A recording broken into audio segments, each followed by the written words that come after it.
Hey mamas, never forget, running is fun. We love it, don't we? So what I wanted to do is a really quick video about keeping a training journal, why you should do it, what you should include, and what it might look like.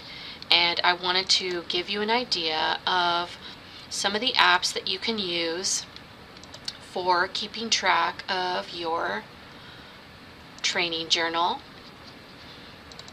The first one that I wanted to show you is Canva. I really like Canva for design, and I use it on my phone and the desktop. What you can do with Canva is you can upload a file and then you can put other things on top of it. Now you could use a tracker like this on your Instagram story, and you could use emojis very simply in your Instagram story, and you can do the editing on Instagram. You could also edit in your gallery or photo editing app on your computer. This person has decided to create a white background on each day and then add their mileage. The thing that I like about using emojis is it can help you see on which days you felt great, on which days you felt silly, on which days you felt like it wasn't the greatest run ever. Mileage is great to track too. There are some apps that you can use to create a calendar like this. This one app is called Happy Feed. Happy Feed is an app that you can get for Android or iPhone, and it's like a mindfulness app. You would just take a screenshot of, let's say, your Strava or whatever you're using, your Fitbit or whatever you're using to track your runs, or take a photo. I'm not sure what combination of apps this person was using, but it is visually stunning to see a calendar, to kind of see what they saw on their run every day. And as I said, this app is called Happy Feed. This person used an app called 365 Project. Now, as far as I can understand, 365 Project is only available for iPhone and iPad. So if you are an Apple user, you may find that useful. And this person first used an app like Layout to create a collage, and then they uploaded the collage to 365 Project, and then they outputted it as a calendar. And this is getting a little complicated, but if you enjoy doing this and you find it motivating, maybe this would be a way that you could keep track of your training. This person, I like what they did. They just took a simple picture of their smartwatch, and that way they could really easily see how many miles they did each day. I did try something in the month of June that was called streaking with the cool kids.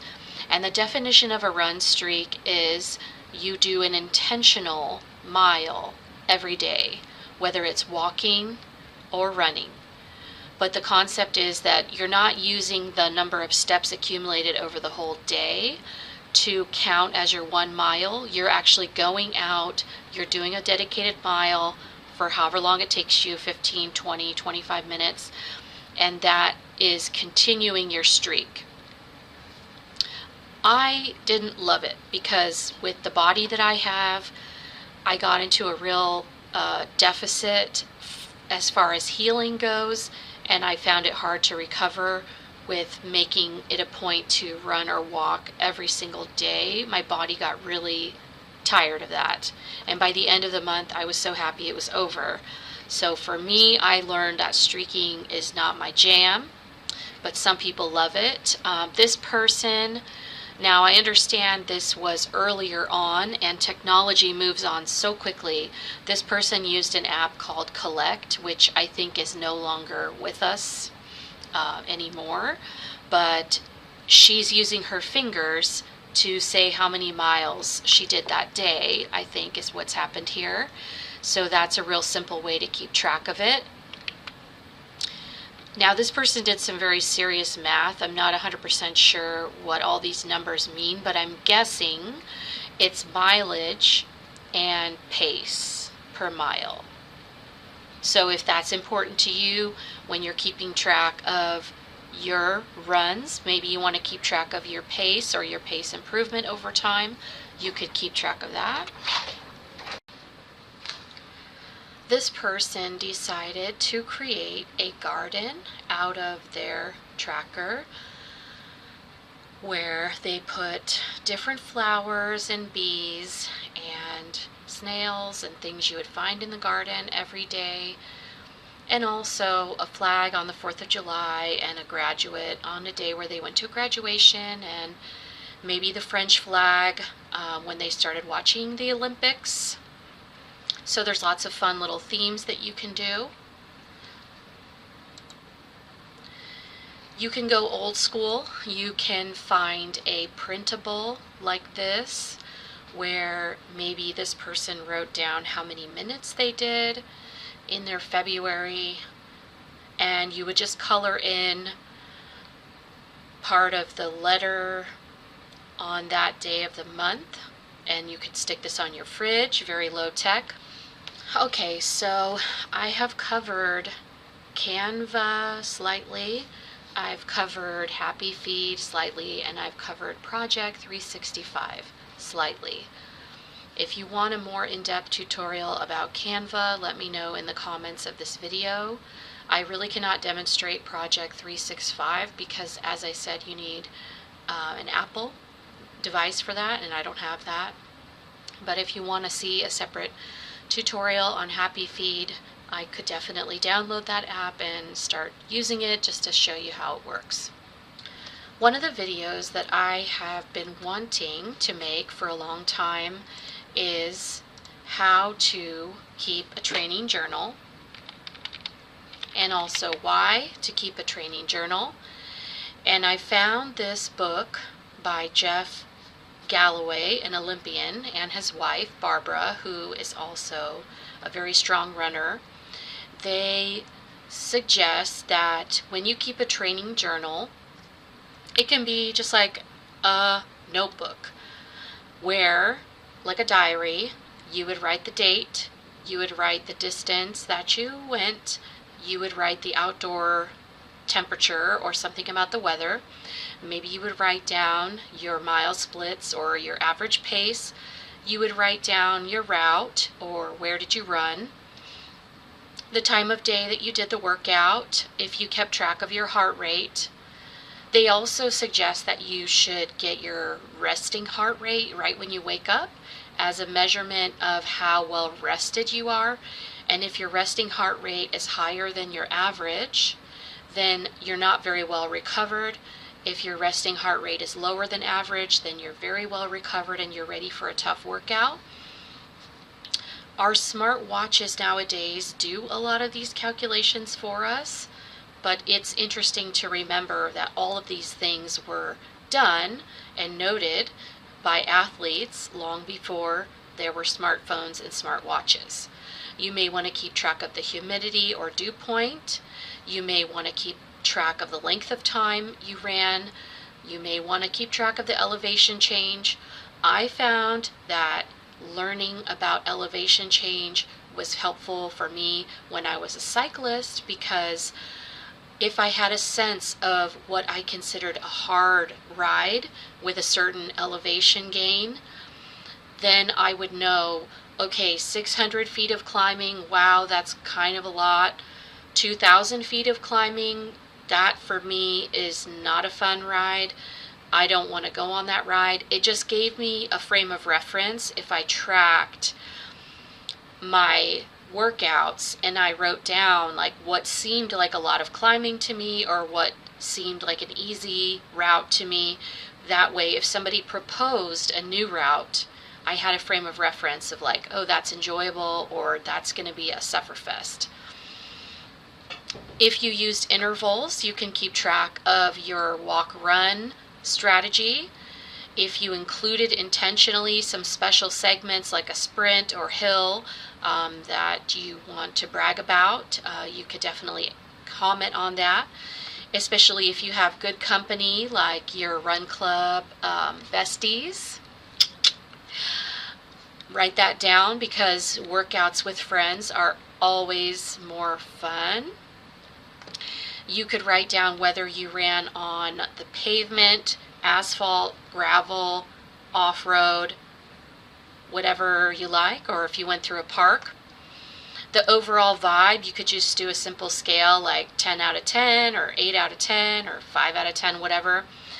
If you are a breastfeeding mom, it may be interesting to record whether your child really enjoyed latching that day after the run or not, perhaps, or if they made a comment or a face about mommy's milk tastes yucky today.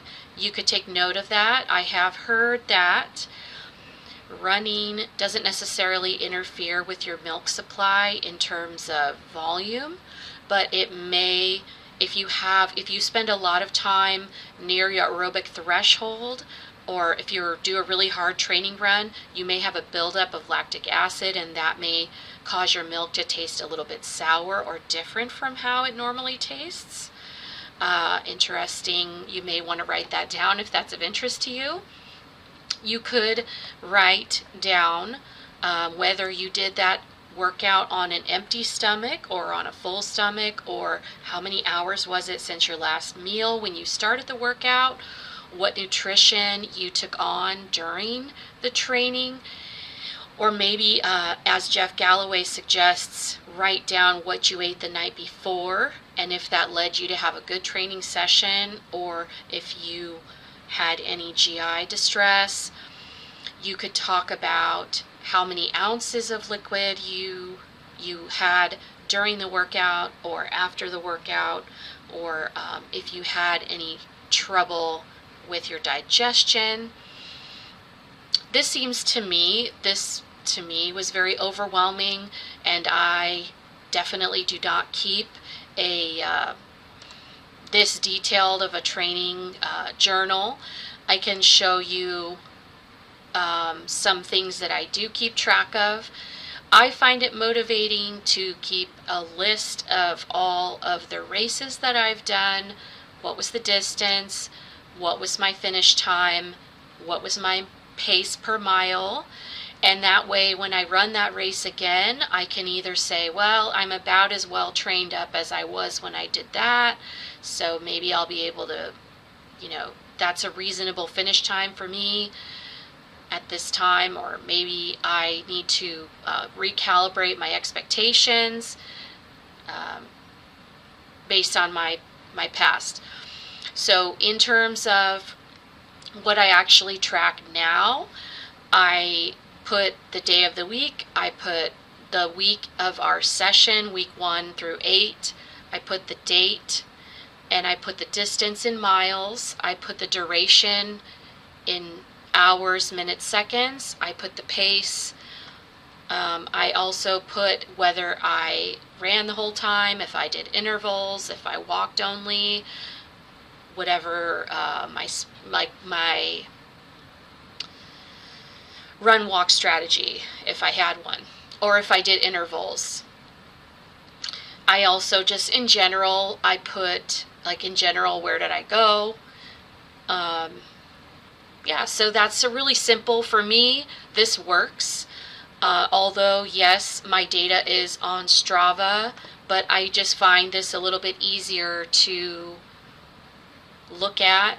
And I also use it for forecasting, like forward planning. So I do find this helpful. One thing that I was curious about, and I maybe would have to do like a whole separate video on this concept of cycle syncing. I definitely do not fully cycle sync in the sense of planning my training around my menstrual cycle. I don't do that, but I did reverse examine it, because I started to notice that on certain days I just felt like crap, and it was hard for me to explain why. Why did I feel like crap on some workouts, and I started to get kind of bummed out about it. But then once I looked at where was I at in my menstrual cycle, what day was I on, and I found out that in the luteal phase, especially around cycle day 19, 20, and 21, I would just feel like crap no matter what. And it happened over and over and over again, where I was just like super slow, or I would just skip the workout entirely because I just felt so low energy on that day. And now I know that I can anticipate I'm going to be feeling like crap on that day. I really hope that I don't have a race day that hits on cycle day 19, 20, or 21, but I also give myself a lot of grace. I don't skip the workout if I can help it, but I do give myself full permission to just walk it. Or if I am overheating, because in those days of your menstrual cycle, your body has more difficulty regulating your temperature. So you're going to feel like you're overheating on a workout that normally you could do no problem. So just to be mindful maybe of that when you are in your cycle day 19, 20, 21, if you do track your menstrual cycle, you may find that helpful. Now, a lot of training plans include what's called a cutback week, and the Fit for Mom training plan does as well. Weeks 1, 2, and 3, you're building mileage, or you're having more intensity with speed work. And then in week 4, it's a cutback week. So what that does is that allows your body to recover, repair the muscles, and prepare for weeks 5, 6, 7, and 8. Now, if you are wanting to do what's called cycle syncing, you would make that cutback week during your luteal phase. So that's kind of a natural time to do a cutback week, and don't build longer mileage, and don't do a lot of speed work during that week. Another really simple run tracker, and I have these in my Google Sheets because then I can very quickly pull it up on my phone. This is a really simple one where column A is the day of the month and column B is the number of miles. And the reason why I started doing this was for the run streak, but it's like the simplest type of spreadsheet that you can even imagine. And then at the very end of the month, I just have one formula, which is a sum that just adds up all the numbers in the column. Then I have an average function so that I can know on the days that I ran what was my average mileage per day. And then I also, because I am kind of nerdy, I did a formula here where I was converting miles to kilometers, because some apps like Strava have these challenges. Like the Nike Run Club app also has a challenge where they you sign up for this 100 kilometers challenge. So I was wondering, you can use this for logging your workouts, or you can use it for goal setting and planning. So let's say I want to look at November. Well, I know that in November I have certain days where I drop my kid off at school, so I guarantee I'm going to get 2 miles on, even on days where I'm not training, like a rest day. And then you could put all of your mileage, that you're projecting, you can put that on in advance. And then you would be able to set a goal for the month that's reasonable based on your projections of what miles you think you're actually going to do.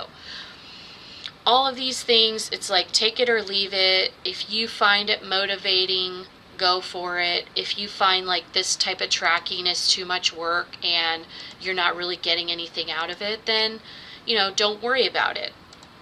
If you're interested in this spreadsheet, I can share it with you.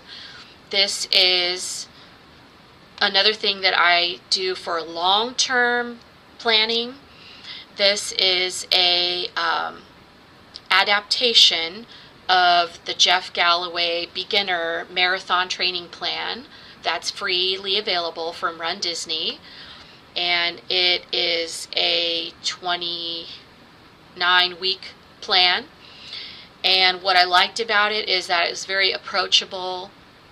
It was like every other weekend you only have low mileage, and then every other weekend you would have a longer run.